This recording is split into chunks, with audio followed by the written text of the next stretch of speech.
Halo guys, perkenalkan nama saya Siti Fatimah Nasution, Prodi Pendidikan Ekonomi C, Stambuk 2018.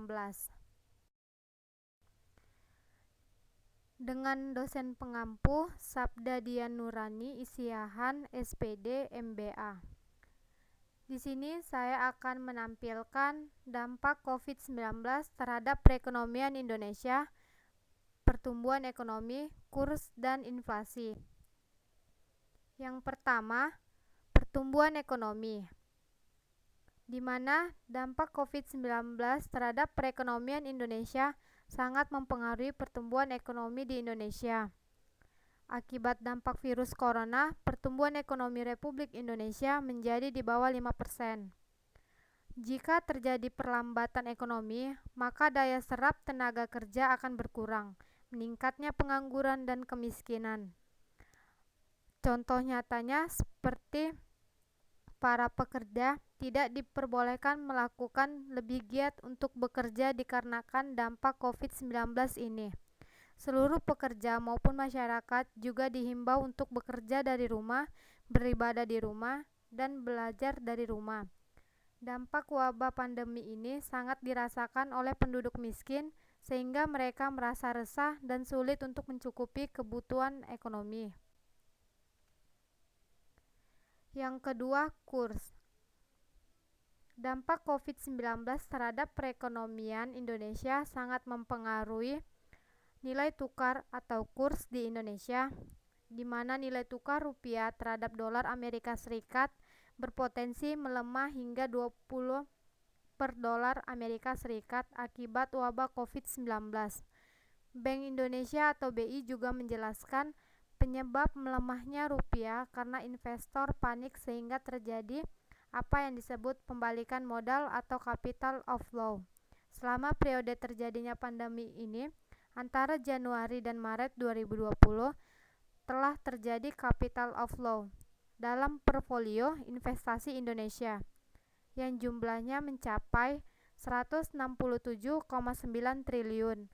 Pada periode April sampai Mei 2020, melemahnya nilai tukar rupiah lantaran ketidakpastian global akibat COVID-19. Inilah kurs transaksi dari 10 Maret 2020 sampai 20 Maret 2020.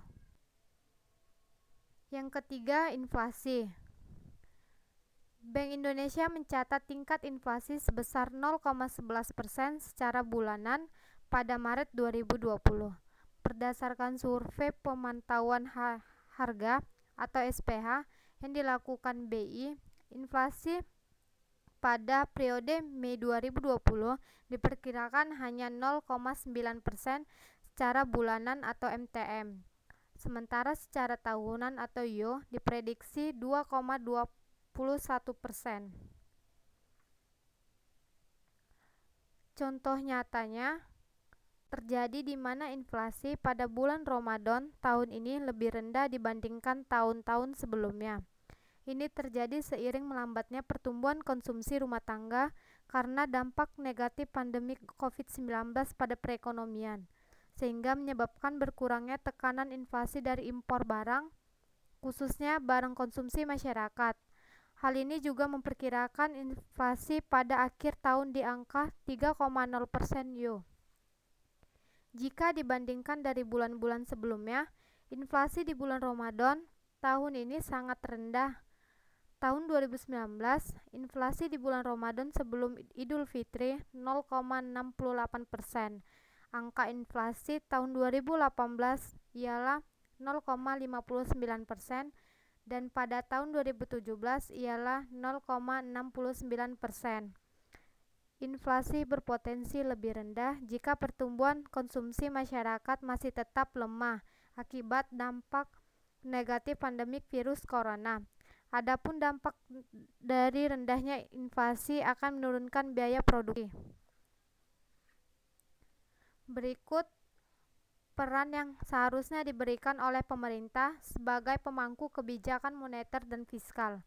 Kebijakan fiskal dan moneter menghadapi COVID-19, di mana pemerintah Indonesia sebaiknya mengambil kebijakan yang komprehensif, di bidang fiskal dan moneter untuk menghadapi COVID-19.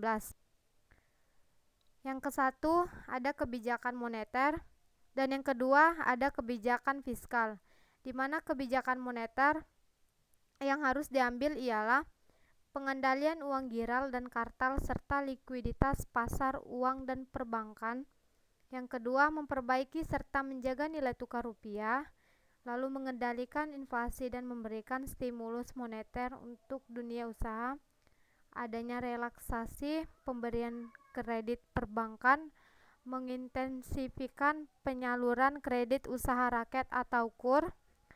Lalu ada juga kebijakan fiskal di mana harus mempercepat refocusing kegiatan realokasi anggaran dan pengadaan barang jasa penanganan COVID-19, lalu memprioritaskan pembelian produk UMKM, lalu mendorong BUMN memperdayakan UMKM dan produk UMKM masuk e-katalog, menyediakan fasilitas dan alat kesehatan intensif tim medis yang menangani pasien COVID-19, pemberian intensif atau fasilitas pajak pertambahan nilai yang terdampak COVID-19, lalu memberikan bansos secara merata.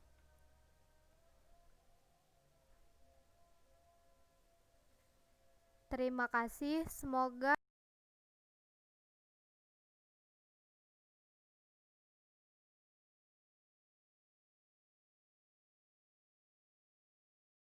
video saya ini bermanfaat. Jika ada salah kata saya, mohon dimaafkan.